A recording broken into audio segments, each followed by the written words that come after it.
Pour apporter vos témoignages sur l'actualité, appelez Jean-Michel Apathy au 39 21. 50 centimes la minute, plus coût de l'appel. Jean-Michel Apathy, Maxime Switek. Et une question pour vous au 39 21. Faut-il réécrire ou retirer purement et simplement la loi El Khomri, ou faut-il la maintenir et prolonger le bras de fer avec la CGT? C'est la question du jour. Appelez-nous au 39 21. Bonne question, Maxime. Nous avons demandé à Bernard Sananès, politologue, président du cabinet d'études ELAB, de nous accompagner dans ce dialogue. Bonjour, monsieur Sananès. Bonjour, monsieur Apathy. Et donc, nous allons voir quelles sont les opinions, peut-être les solutions des auditeurs d'Europe 1. Bonjour, Karine.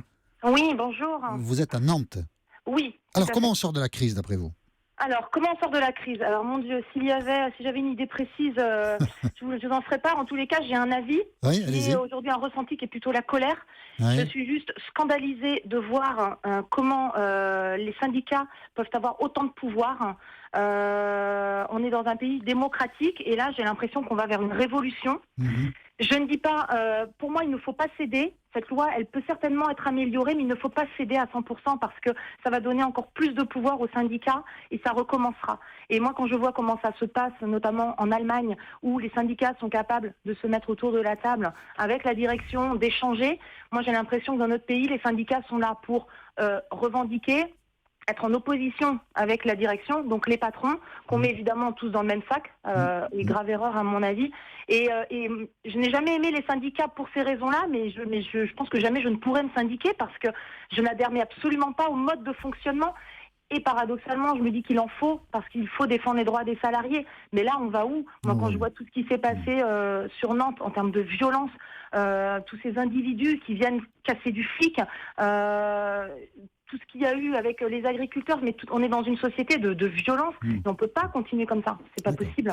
Alors j'entends votre colère, Karine. C'est vrai que la CGT c'est spectaculaire parce que là quand on bloque les ports, les raffineries, la SNCF, les avions, et puis on menace de bloquer les centrales nucléaires. Enfin, moi j'ai pas vu souvent ça. Les gens de travailler, on empêche les gens de travailler.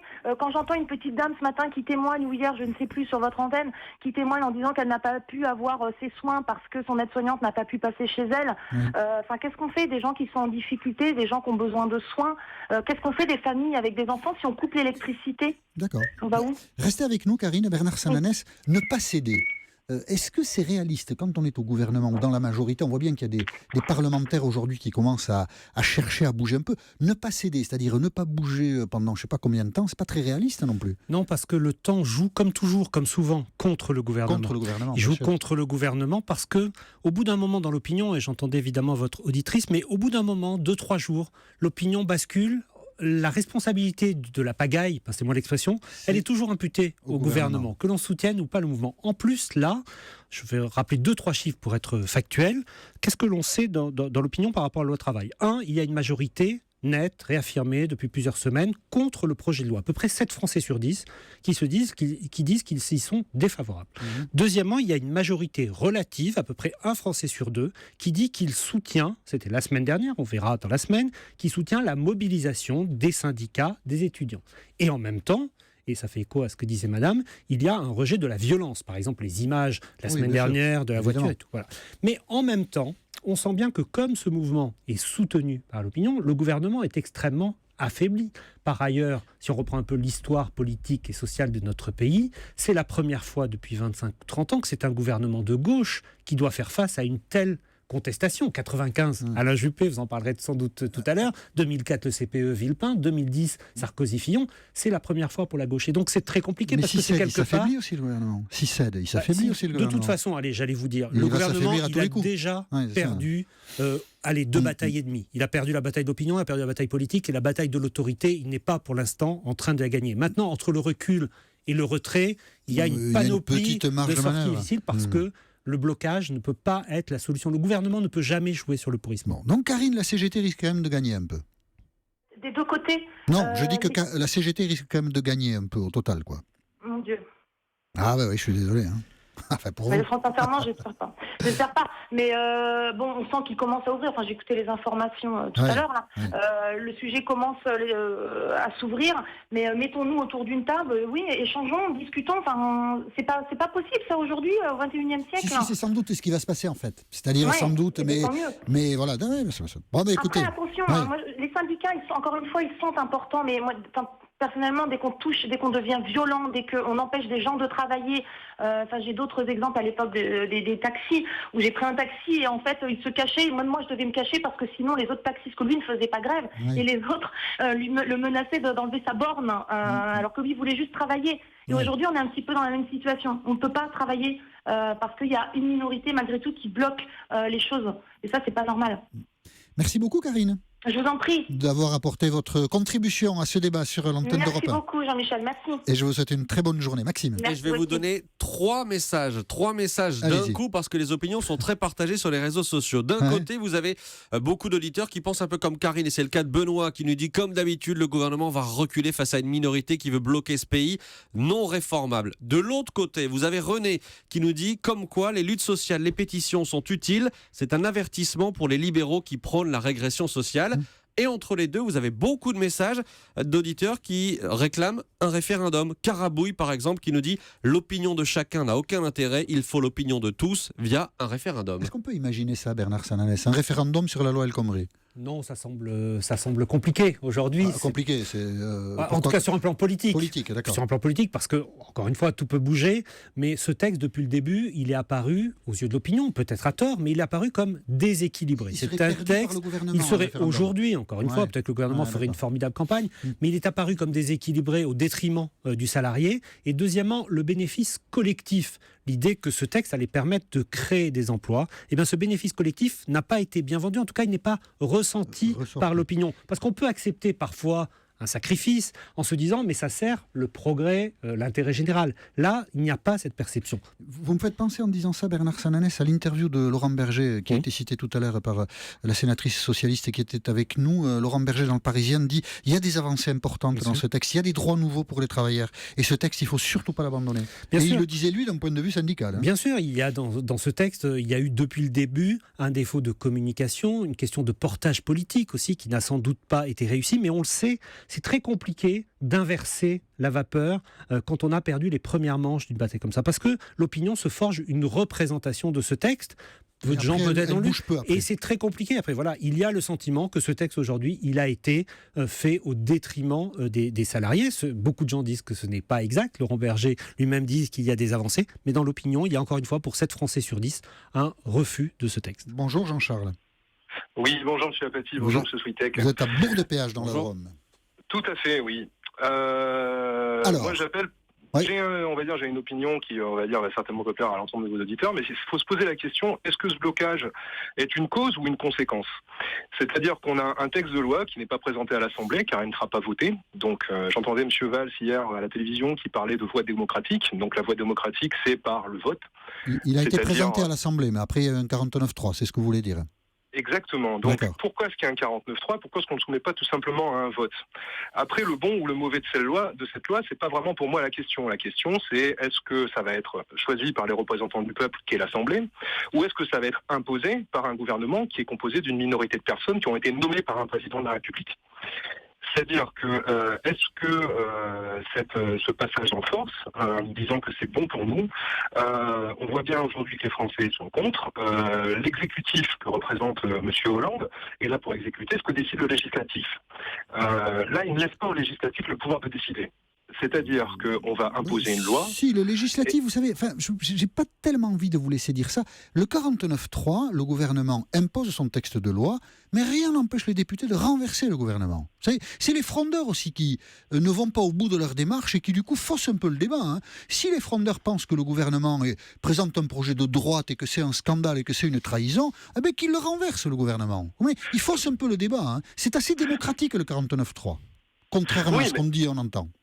Oui, tout à fait, mais bon, dans ce cas-là, pourquoi est-ce qu'on a prévu de voter les lois et pourquoi est-ce que dans certains cas, on prévoit de ne pas les voter ? Parce que le constituant, il anticipe toujours l'idée qu'il puisse y avoir un conflit entre le gouvernement et le législatif, et il trouve des modes de résolution des conflits, et pour aller à peine un peu plus loin, les constituants de la 4e l'avaient oublié, et ça a donné une république instable, qui n'a pas pu prendre des décisions dans des cas extrêmement graves, la guerre d'Algérie étant la situation en Algérie étant sans doute la pire des conséquences de cette absence d'anticipation de conflit entre le Parlement et le gouvernement. Mais dans l'attente, je pense quand même qu'il faut que le gouvernement se rende à l'évidence que quand même une majorité de Français la refuse et que les travailleurs qui aujourd'hui se mettent en grève avec des conséquences visibles, parce que moi aujourd'hui, dans le type de métier où je travaille, je peux me mettre en grève, à part impacter, on va dire 2-3 délais sur mon entreprise et puis embêter mon patron, je suis en PME. En PME, on va dire que ça représente quand même une grosse part des salariés français. J'ai beau me mettre en grève aujourd'hui, personne ne m'entendra. Après, je dis pas que les techniques et modes employés et moyens employés et les types de blocage employés soient légitimes. Ça embête tout le monde. Je suis pour une économie dynamique. Et sur le fond, Jean-Charles, seriez-vous plutôt favorable ou plutôt hostile à la loi El Khomri pour ce que vous avez pu la lire ou vous renseigner à son propos? Vous pensez que c'est une bonne loi ou une mauvaise loi? Je pense que c'est une mauvaise loi. D'accord. Je pense que c'est une mauvaise loi et de surcroît, de plus, c'est refusé, quoi. Je veux dire, si l'Assemblée ne le vote pas, comme je vous dis, voilà, moi j'ai une opinion assez tranchée sur le 49.3. On élit des représentants, on fait des législatives, on va dire c'est la dégaine, on sait que ça va pas passer au niveau du vote, donc du coup on fait pas de vote. Bon, je veux dire, pourquoi est-ce qu'on fait pas pareil pour les présidentielles, hein? On prolonge en mandat à vie et puis on arrête d'organiser des élections.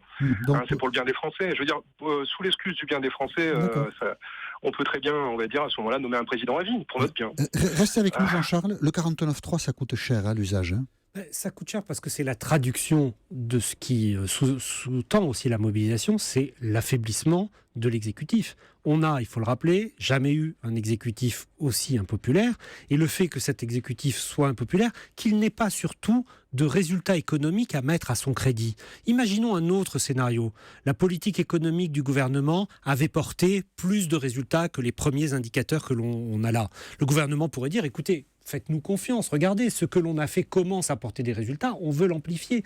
Mais il n'a pas, là, en ce moment, entre les mains, ces étendards, ces drapeaux qui permettraient de dire, regardez, notre politique commence à porter des résultats. Les chiffres du chômage tombent ce soir. On verra, mais de toute façon, on le sait, dans l'opinion, il y a aussi un manque de confiance dans la parole économique de François Hollande et de Manuel Valls, parce que 1 mois, 2 mois ne suffiront pas. Il faudrait 3 à 6 mois pour que les Français se disent on peut avoir confiance dans la parole de ce gouvernement. C'est toujours facile de réécrire les choses après coup, mais on pourrait se dire que, compte tenu de la situation, l'erreur du gouvernement, de Manuel Valls, de François Hollande, c'est de s'être engagé dans cette tentative de modification du Code du travail. Il n'en avait pas les moyens politiques. En tout cas, il n'en avait pas les moyens politiques, et c'est quand même quelque part la fin du quinquennat, et donc c'est beaucoup plus compliqué pour lui, encore plus dans ce contexte d'impopularité. C'est beaucoup plus compliqué aussi parce qu'on est dans une situation difficile économiquement.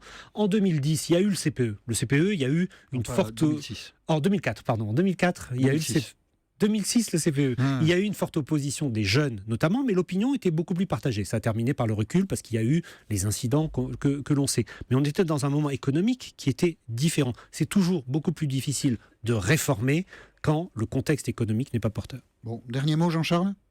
Oui, j'ai envie de dire qu'à partir du moment où on n'a pas de résultat à son crédit, comment est-ce qu'on peut espérer qu'en imposant une nouvelle solution, qu'on présente une nouvelle fois comme étant la solution miracle et comme les autres qui n'ont pas fonctionné précédemment, comment est-ce qu'on peut à nouveau prétendre en l'absence de résultats qu'on va enfin en obtenir moi, comme je vous dis, je suis dans une logique industrielle. Il faut arrêter de gouverner à ce moment-là. On va arrêter de gouverner, non, mais à ce moment-là, on écoute peut-être la voix des Français. Voilà, vous dites qu'il y a des sondages qui portent discrédit à la confiance en chef de l'État des Français. Malgré ce manque de confiance, continue à vouloir nous imposer des choses, c'est-à-dire sans passer par la voie. Comme je vous dis, moi, je suis pour le législatif, pour l'Assemblée nationale, qui reste pour moi les représentants du peuple qui choisissent ou pas si une loi va avoir sa place dans notre pays. Après, peu importe qu'ils soient frondeurs, peu importe leur bord politique, on va dire que ce sont des gens qui sont élus, peu importe même le contenu de la loi. Moi, j'ai envie de vous dire, peu importe le contenu de la loi, parce que quel que soit son contenu, soit elle est acceptée, votée et validée par le Sénat, soit elle n'est pas acceptée, pas votée, et dans ce cas-là, elle est antidémocratique. Si on impose quelque chose, voilà, comme son nom l'indique, on l'impose. D'accord. Merci beaucoup, Jean-Charles, pour votre appel. Monsieur Apathy, merci beaucoup pour votre émission. Au 39-21, je vous souhaite une très bonne journée. Rapidement, on va prendre Caroline, qui est à Noisy-le-Roi. Bonjour, Caroline. Bonjour Jean-Michel. Quelle est votre opinion ? Alors écoutez, moi je suis inquiète et en colère parce qu'en fait je vais parler au nom de la minorité silencieuse. Oui. C'est-à-dire que je suis maman d'un enfant autiste et polyhandicapé, donc lourdement handicapé, qui part le matin dans un centre et qui revient le soir, qui a une prise en charge quotidienne très importante. Là, nos transports ne savent pas s'ils vont pouvoir assurer les allées et venues de nos jeunes dans les jours qui viennent parce qu'ils ne sont pas prioritaires. Et donc, ça veut dire garder nos jeunes à la maison. Donc, il y a des jeunes qui ont besoin de kiné respiratoire. Et ces véhicules-là ne font pas partie des véhicules prioritaires pour avoir de l'essence ? Non, non, pas du tout. Non, c'est ça le problème. Et donc, ils sont obligés de courir après l'essence, là, toute la journée. Je comprends que ça suscite une angoisse importante chez vous. Oui, bien sûr. C'est une angoisse, c'est-à-dire qu'on a beaucoup d'angoisse déjà. On est déjà parents d'enfants très lourdement handicapés. L'état ne fait pas grand-chose.